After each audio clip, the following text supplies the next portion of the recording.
Find safe people you can be real with, sympathetic ears, online communities, trusted friends. But beware the spiritual bypassers. If you've never heard of spiritual bypassing is when someone uses spiritual language or ideas to avoid dealing with emotional pain, systemic harm, or uncomfortable truths.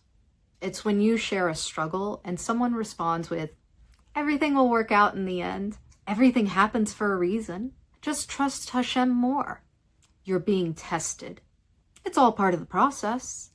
Well, at least you'll be Jewish in the end. And the big one, it'll all be worth it. On the surface, it sounds comforting, but in practice, it ignores your pain. It pressures you to be okay when you're not. It keeps the system from being questioned.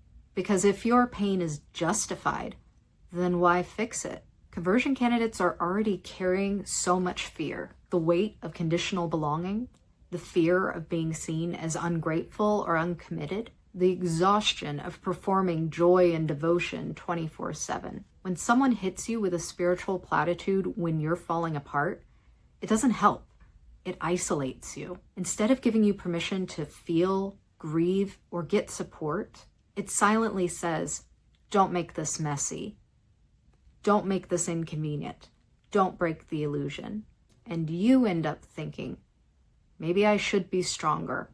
Maybe this is my fault. Nope, absolutely not. What should people say instead? That sounds awful. I'm really sorry for what you're going through.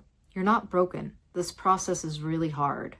Let's talk about what you need right now, not what you should feel. These are the people who see you and will stay with you during the hard stuff, not skip to the happily ever after.